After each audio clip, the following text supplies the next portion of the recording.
माननीय विधायक जी, आप लगातार दूसरे दिन सरकारी राजकीय धान के केंद्र का निरीक्षण करने आए हैं, आपको क्या मिला है? देखिए, हमको कई दिनों से रामपुर मथुरा सेंटर की शिकायत मिल रही थी। उस परिपेक्ष में मैं कल आया था, यहाँ पे मैंने चेक किया इस सेंटर को, और इस व्यक्ति ने व्यापारियों से धान लेकर के लिया और किसानों का धान नहीं लिया। और जिन किसानों का धान ले रहे थे, इस पंखे में डालते थे, उसमें 40% बाहर निकल जाता था, 60% बचता था, उसको रिजेक्ट घोषित कर देते थे। या कंबाइन से कटा तो उसमें चावल आ जाता था, उसको रिजेक्ट कर देते थे। फिर जो हमें शिकायत मिली, कोई राजू टेलर है यहाँ पे, उनके माध्यम से उसको 1400 रुपये में लेने का काम करते हैं। और जो नहीं उनके पास जाता है, तो जितना बाहर 40% निकलता था, वहाँ इनके ब्रोकर दलाल यहीं आपके सेंटर पे रहते थे। तो उधर का तो 1868 में लेते थे, लेकिन जो इधर का छोड़ देते थे, उसके लिए 1000 रुपया में लेने के लिए यहाँ पे इनके आदमी रहते थे, वो ले लेते थे। लेकिन जब मैंने इनका ये चेक कराया कल, तो ये यहाँ से पूरा धान लेकर के भागना चाहते थे, जाना चाहते थे। फिर मैंने पुलिस से कहा, एक भी धान यहाँ नहीं जाएगा। गोदाम का और ट्राली में गोदाम में मैंने बंद करा करके यहाँ पे पुलिस को लगवा दिया।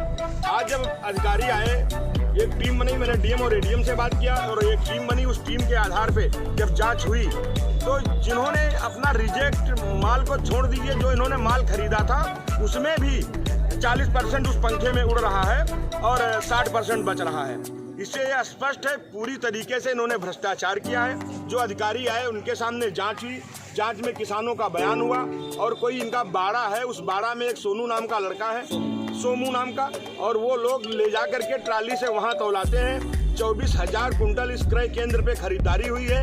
और जो मैंने इनका रजिस्टर मंगवाया, देखा, और एक गांव का लिया तो रेउसा का यहाँ पे धान तौला गया, जबकि ऑलरेडी रेउसा में स्वयं अपने आप में सेंटर है। रामपुर मथुरा वालों का न तौल करके फर्जी कागज के माध्यम से रेउसा का तौला गया। इससे यह स्पष्ट होता है कि ये अपने आदमियों को लगा करके और कागज इकट्ठा करके कागजों के आधार पे इन्होंने तौल की हुई है, जो हमको लगता है। और लेकिन मेरी जिलाधिकारी महोदय से और एडीएम महोदय से बात हुई है, जो टीम गठित हुई है, और उनसे भी आप लोगों ने उनका भी वर्जन लिया है, और अगर न लिया हो तो उनका भी वर्जन ले लीजिए और इन पे कठोर कार्रवाई होगी। ये एक गैंग बना हुआ है, जो उत्तर प्रदेश के यशस्वी मुख्यमंत्री माननीय योगी आदित्यनाथ जी की सरकार को बदनाम करने के लिए लगा है।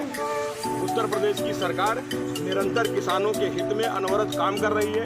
उसका समय पे, चाहे वो किसान सम्मान निधि हो और चाहे वो किसानों का अनाज हो, धान हो, गेहूं हो, वो निरंतर उचित मूल्य दे करके लेने का काम कर रही है। लेकिन ये ऐसे भ्रष्ट अधिकारी उसमें सरकार के पलीता लगाने का काम कर रहे हैं। इन पे कठोर कार्रवाई होगी और मैं मांग भी करूंगा, और अधिकारियों से मैंने कहा भी है, जो इनका पूरा गैंग के खिलाफ एफआईआर हो और एफआईआर के साथ इन पे गैंगस्टर और एनएसए लगे, क्योंकि किसानों का शोषण किसी कीमत पे बर्दाश्त नहीं किया जाएगा। इसके विधायक जी, ये आपके विधानसभा में कई और सेंटर होंगे, जब यहाँ का ये हाल है तो अन्य जगह क्या हाल होगा? नहीं, मेरा प्रयास रहता है, जैसे रेउसा में मैंने कई बार सेंटर चेक किए तो सुधार हुआ। जहाँ दिक्कत थी तो या तो बंद मिला और बाकी सुधार हुआ। लेकिन यहाँ इसने तो सारी सीमाएं पार कर दी हैं। लोगों को कोई रिसीविंग न देना, बाड़े पे तौलाना, और उसके बाद जब उससे पूछा रहा तो वो मना करना कि नहीं नहीं, ये नहीं तौला गया, जिसकी रिसीविंग नहीं है। आज तक यहाँ पे कोई ट्रक नहीं आया है, और जब ट्रक नहीं आया है तो 24,000 कुंटल माल यहाँ से कैसे चला गया है, ये मेरी समझ में ही नहीं आ रहा है। ये समझ से परे है। ये बात अधिकारियों से भी आप पूछिए, उनको सोचना चाहिए कि ये इतना धान 24,000 कुंटल कितना धान होता है, और ट्रक यहाँ पे आया नहीं है, ये लद के चला कैसे गया? ये प्रश्नवाचक चिन्ह है। इसका कहना है, इसकी रिकॉर्डिंग भी है कि 6 मजदूर एक दिन में 700 कुंटल, हमने कहा सबसे ज़्यादा खरीद, तो इन्होंने 8 तारीख बताया। तो मैंने 8 तारीख का रिकॉर्ड निकलवाया, तो सारे के सारे रेउसा के लोग मिले, और वो 6 लोग क्या 700 कुंटल धान तोल सकते हैं? ये न्याय संगत नहीं है। इसे स्पष्ट है, पूरी तरीके से इसने भ्रष्टाचार किया है। और इस प्रकरण में मैं माननीय मुख्यमंत्री जी से भी बात करूंगा, और जो हमारे सहकारिता मंत्री जी हैं उनसे भी मैं बात करूंगा, और इन पे कठोर से कठोर कार्रवाई होगी। किसी कीमत पे इनको बख्शा नहीं है। कुछ किसानों ने फर्जी कागज लगा के पैसे का लालच देने की भी बात आई है कि कुछ पैसे हमको मिल जाए तो धान। हाँ, ये भी मेरे पास आए हैं। कुछ लोगों के नाम जमीन नहीं है और उनको भी कागज लगा करके उनके खाते में पैसा गया है। और कुछ लोगों जैसे 5 ग्राम सभा जो नदी की बाढ़ में डूब गई थी, जहाँ फसल नष्ट हो गई थी, जहां सरकार ने मुआवजा भी दिया है, और जब फसल नष्ट हो गई मुआवजा पाए हैं तो उनको कागज़ लगा करके वहां फसल कैसे हो सकती है, इसमें लेखपाल लोग भी रिपोर्ट लगाने में कहीं न कहीं लेखपालों की भी भूमिका रही है। इसकी जांच का विषय है, जांच करा करके जैसे जांच रिपोर्ट आ जाएगी उन लोगों पे भी कड़ी कार्रवाई होगी। किसी तरीके से किसान का शोषण बर्दाश्त नहीं किया जाएगा।